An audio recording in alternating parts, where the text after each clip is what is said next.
Right, the defense in the Senzo Meyiwa murder trial has sought to draw consistencies in the descriptions given by Longwe Twala and Kelly Khumalo just days after Meyiwa was killed. Now, the descriptions are contained in a warrant officer's statement who interviewed them and other occupants of the house. These descriptions were put to the lead investigator, Brigadier Bongani Gininda, who was being cross-examined in the trial. According to the state, accused number 3, Mthobisi Mncube, is the gun-wielding intruder who entered the Khumalo home on the day of the murder. Mncube and 4 others are on trial for the 2014 murder of the soccer star. Newzroom Afrika's Mnisi reports. This is what Kelly told her.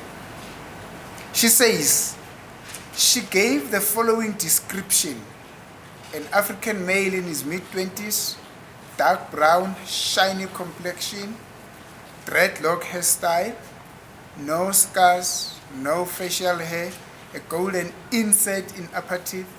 Language, he spoke local Zulu, and he was wearing a brown jacket with a woolen collar.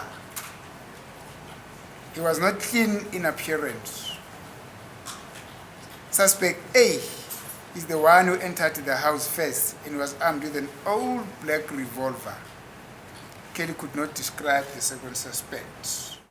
A description of the gun-wielding intruder given by Kelly Khumalo to a police officer just days after the fatal shooting of her soccer star boyfriend Senzo Meyiwa. This is the description that the defense argues is consistent with that of Longwe Twala. Both Kelly and Longwe were in the house when the alleged intruders invaded the Khumalo home. The lead investigator argues that there are inconsistencies when compared to the statement Kelly deposed after the incident, but concedes that other elements are aligned when compared to the statements of other witnesses. Now, Kelly describes this intruder as a dark brown person with a shiny complexion. Dark brown, shiny complexion. Who else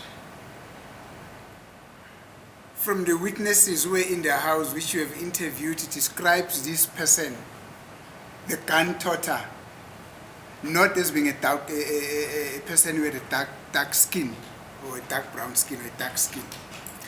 Malot, I'll have to go through the witness statements, all of them, insofar as those that I've interviewed, because like I said, it's not one statement, so I will not want to give an inaccurate answer.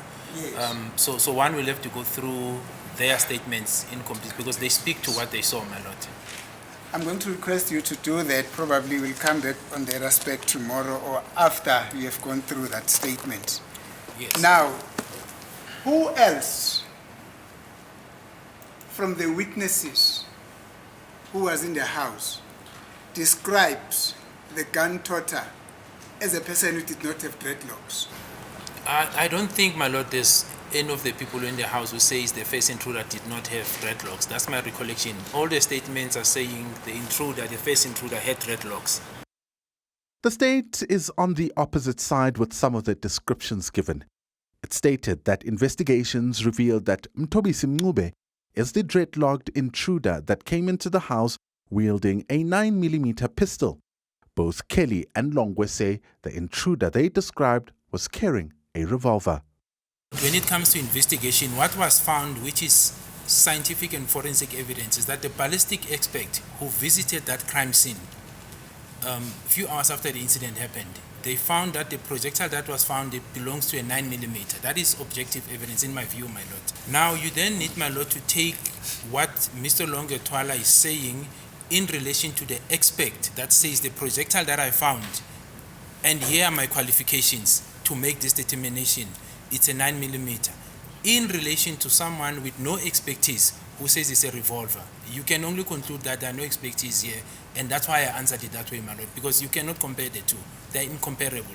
And that applies to Ms. Kelly Khumalo as well, my lord. Yes, that's my response, my lord. The defense argues that although Kelly might not possess a license, she was close enough to see the intruder. But Gininda says Kelly did not mention a revolver in her initial statement, adding that she was later identified as a trigger point to Meyiwa's murder, prompting a need for caution when dealing with her.